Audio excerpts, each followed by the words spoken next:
Hello, you join me in central London at the beautiful and quaint Marylebone station, London's currently only surviving diesel-only terminus. We're standing outside the taxi rank, just outside M&S, and we're about to head inside to do a review on a train which I've wanted to review for however many years. Chiltern Railways Class 68 and Mk3 coaching stock, between here in central London and Leamington Spa in Warwickshire. The journey should take about an hour and 15 minutes. While it's not the entire journey to Birmingham, I think it's still worth it. So how about you sit back, relax and enjoy your video. Marylebone Station opened on the 15th of March 1899 by the Great Central Railway, and today is operated by Chiltern Railways for services out of London to Oxford, Birmingham, Kidderminster, as well as shorter journeys such as to Amersham, Aylesbury and Gerrards Cross. Chiltern Main Line is not electrified at all, and thus is the only surviving London terminus to have completely diesel trains. Like pretty much every large or medium-sized station in the UK, tickets can be bought by ticket machine or by ticket office, which would basically involve talking to a person, which introverts like me might not always like, so I always usually stick to a ticket machine if it's not playing up.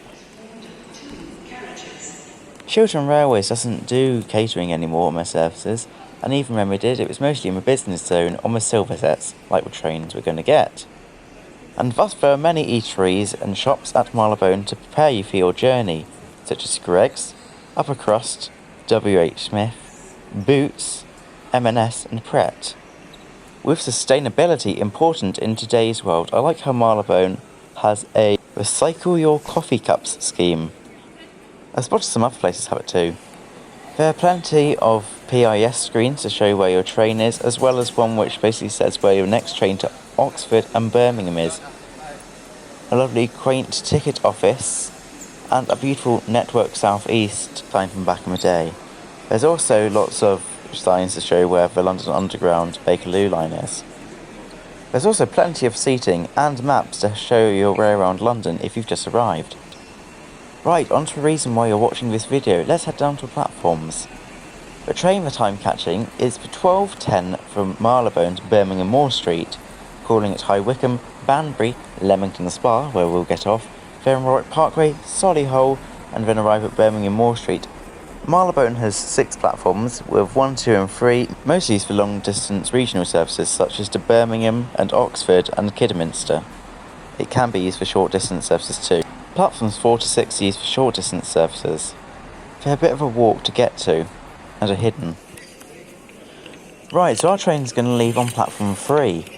It's not here yet, it's about 15 minutes until departure, so a bit worrying, but not too worrying.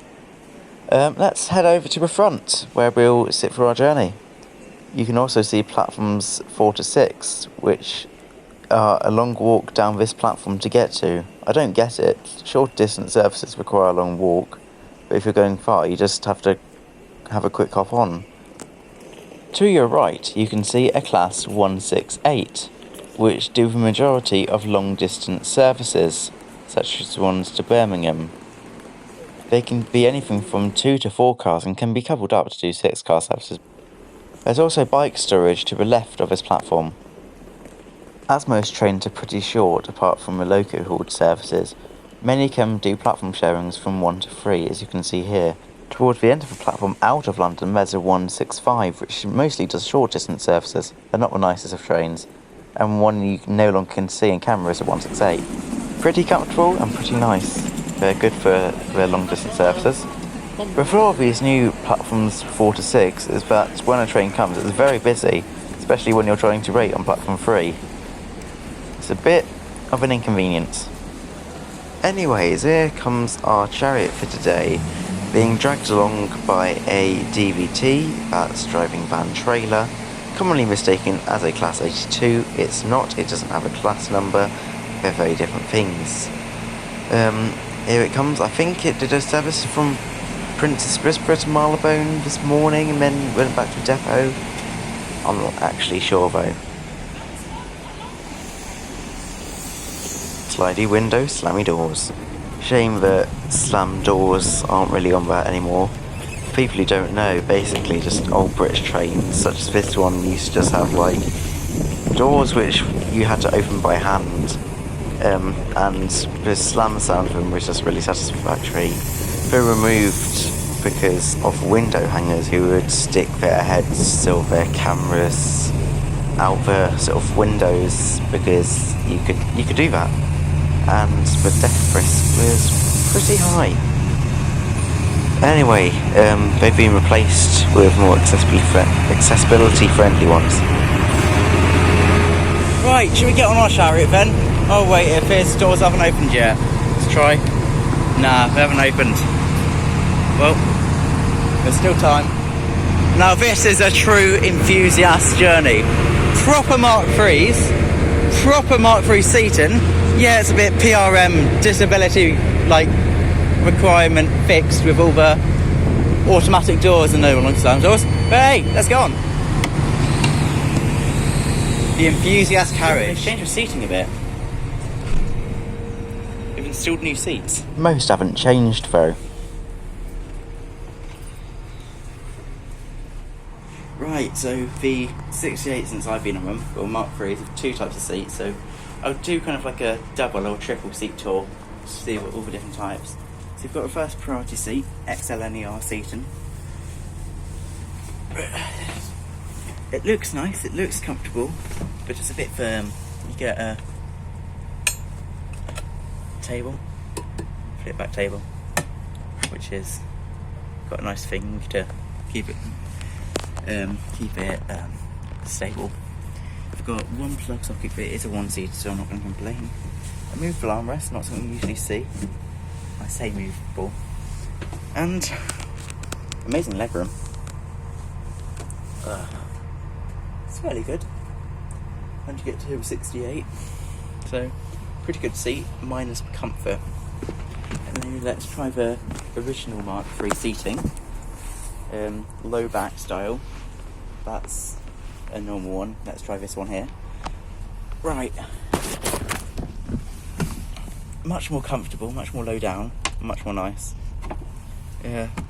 Enormous table. And a plug socket. Pretty much the same, but slightly better despite its aesthetics. You can't move the armrest, which is a bit annoying. And then, nothing much different, apart from two plug sockets. There's no catering on these services anymore, so I bought a tuna and cucumber baguette from Pret. It was actually pretty nice. Fairly filling. Welcome aboard Chiltern Railway service to Birmingham Moor Street.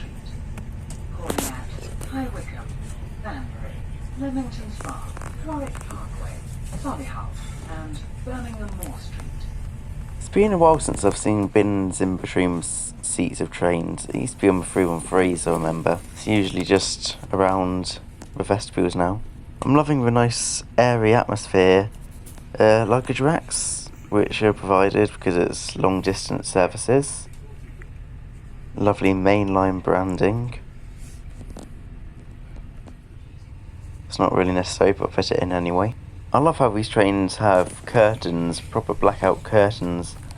Unlike the modern design of just using a blind which only goes 3/4 of the way down and therefore has sun in your eyes. It's just really premium and lovely.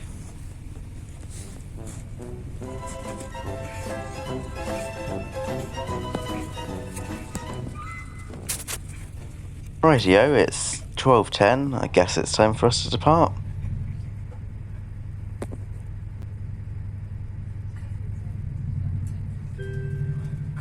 Welcome aboard this Chiltern Railway service to Birmingham Moor Street. Calling at High Wycombe, Banbury, Leamington Spa, Warwick Parkway, Solihull and Birmingham Moor Street.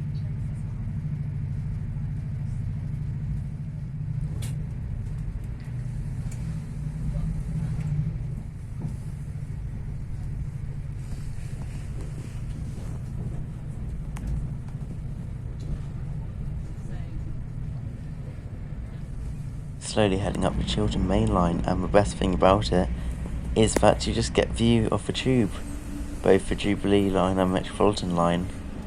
It's beautiful. When you get onto a new North Line and you have very beautiful views of the central line between South and West Ruislip. So basically a lot of tube services. How pleasant. It's much nicer than the IATs in the fact that there's not really aggressive lighting to hurt your eyes. It's nice and ambient. There's also a coat hook, I should have mentioned that earlier, which makes my life convenient. Oh yeah, I also forgot one other thing. I do love the maquette. It's not really noticeable, it looks just great, but it's nice and spacious. This one clip wasn't quite in order with the others, but one bit about the Chiltern main line, just outside Marylebone, which is lovely, is the view of Wembley Stadium. It's pretty spectacular. Oh, there's 165. A little bit of history about these sets. Chiltern inherited these Mk3s, Class 67s and DVTs from Wrexham and Shropshire, an open access operator, in 2011. Around 2013, the Class 67s were replaced with brand new Class 68 locomotives, and the slam doors were replaced with plug doors for safety. The Mk3 coaching stock was designed in the 70s for HSTs, for intercity services competing with airlines. I'm not sure where Wrexham and Shropshire's Mk3s were inherited from previously, possibly GWR or Virgin Cross Country, I'm not quite sure. For a quick bit of history, Wrexham and Shropshire was an open access operator from 2008 to 2011, running services from Marylebone to Wrexham via Cambridge Parkway and Shrewsbury. Like the cough responsible YouTuber I am, it's very convenient that these trains are nice to revise on. They also come with plug sockets, which is convenient as my phone was running out of battery, and it's quite nice to listen to music while revising, even though I did enjoy these lovely roaring of the Class 68. No USBs though, but that's okay because I personally bring a plug socket with me anyway, and a battery pack. It appears we've had an emergency stop or something. I can smell the diesel of Class 68 as it's slammed on its brakes, and yeah, like a minute ago we were going full speed. I don't know what's happened. We're back on the rails and loving the countryside views you get when you sort of leave London and head onto Chiltern Hills. It's pretty much spectacular. I don't think HS2 will quite have these views. They might. Depends if it's all tunnellised or not. Anyway, we're pulling into High Wycombe now. First stop on my journey. And yeah. Last time I went on these was a while back. They didn't really stop here. I think it was Bicester North that they used to go to.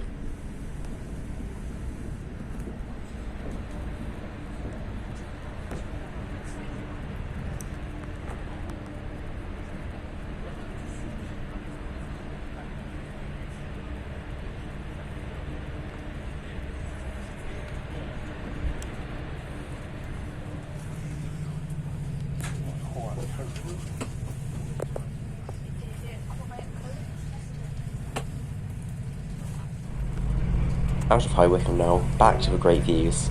Much better from a West Coast mainline where all you get is industrialised brutalist buildings. Rightio, let's go for a gander, shall we? Of course, it can't be a Mk3 without these beautiful squeaking sounds you get in between carriages. It's pretty common on the HSTs, I remember. Each coach comes equipped with a toilet, which is very convenient, although Mk3 toilets are probably not to be trusted as, well, they drop it onto tracks. Conveniently, there's a route map on every coach. We can see the stops. Doesn't include Aylesbury though, because, well, that's not on these trains, but it would be convenient to show them, especially the Amersham line, which I find to be probably one of the most quirky lines in London. Here's coach B, the quiet coach. It doesn't sound like quiet. Luckily this is voiceover, because otherwise I would be having a lot of annoyed stares right now.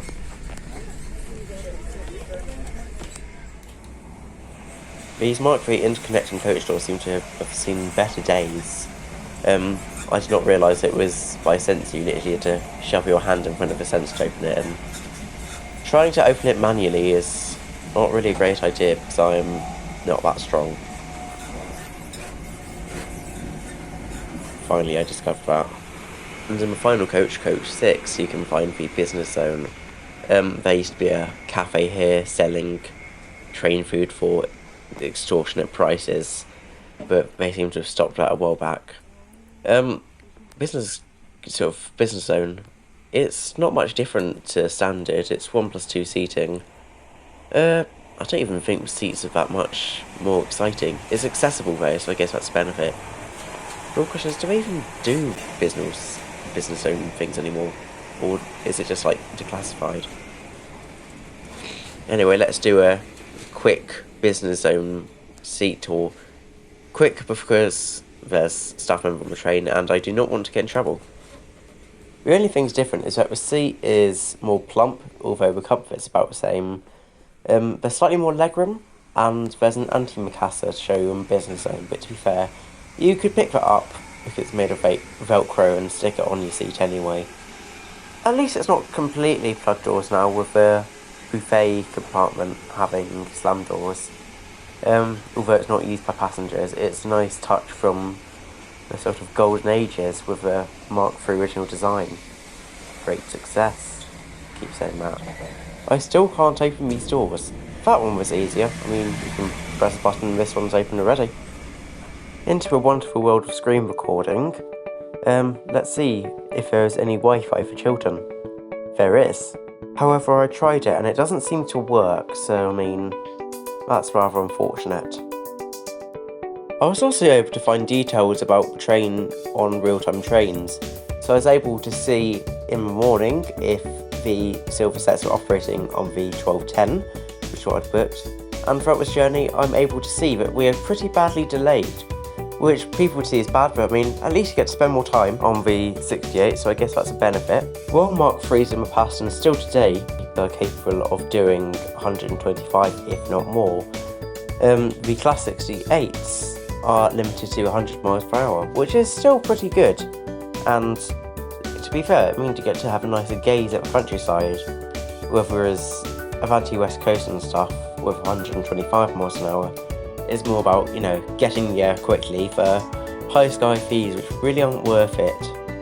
That is a stab at Avanti West Coast itself. I think Virgin Trains did pretty good, but you know. Anyway, I don't want to be controversial and that's not the point of the video, so moving swiftly on, please do not cancel me in the comments if you disagree, sorry. I'll let you enjoy the views for a minute until we put it into Banbury.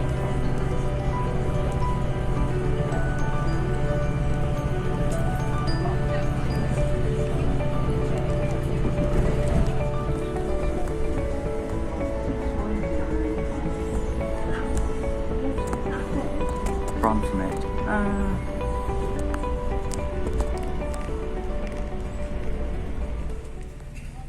Banbury, just one stop to go. Not really filming in here as that's not my thing, but there is a toilet provided on the train conveniently, and it appears to be a lot nicer than other Mk3 toilets, and with a hand dryer attached you don't really see that on trains, or at least not in the UK. Anyway, let's stop talking about train toilets. Let's move on. While there is a luggage rack, I would not recommend trying to store large suitcases up there as I attempted to do. Luckily there's a reservation system on these trains, but it's never really used. Anyways, we appear to be pulling into Leamington Spa, which does unfortunately mean the end of our journey, but it does mean a new exciting trip in a new place. I think I've mastered recording and holding a suitcase at the same time. I'm pretty good at it. It can be a bit difficult sometimes, but you know. Here we are at Leamington Spa. So, we've arrived, or pretty much arrived, and we're not actually in the station yet.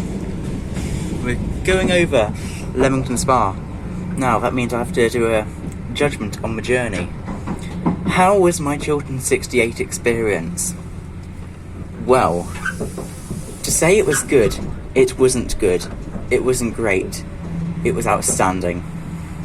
Chiltern's 68s are possibly the best well, I mean, they didn't invent them, but them inheriting them from Wrexham and Shropshire was the best idea of them yet. They're incredibly comfortable trains, they're incredibly spacious, they have all the things which you need, such as plug sockets, automated announcements and everything. They've taken the Mk3 and made it perfect for disability requirements. and it's such a lovely journey. I could revise on it, I could do a review on it. The bliss. Much better than a 165, which we see here. Yes, I've seen a more straight to Birmingham service with one of those. Ew. Here we are, Leamington Spa. Thank you for watching. Although first you need to hear some of my amazing piano skills after we depart. So that will be our outro. Have a lovely day. I still forget how loud that door is. Ah, the bliss. 68.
And as I promised, for an outro, not just a normal seeing a train depart, you get to see my piano skills. And no, I'm not trespassing, so come on, let's go. There's no way I can't go to Leamington without missing my piano. So,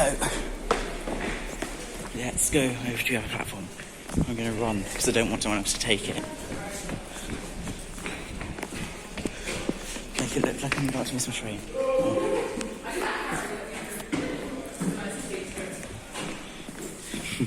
Don't do this at home.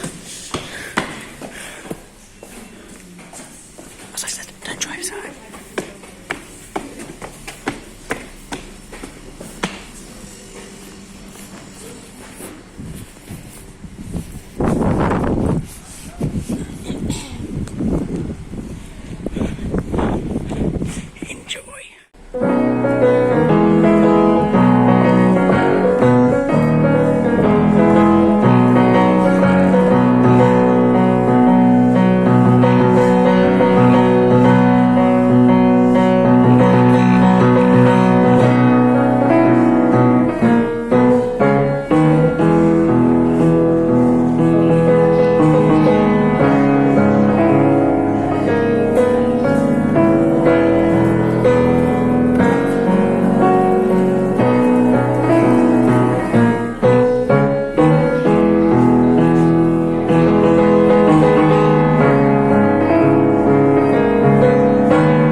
watching that far, honestly, I respect you.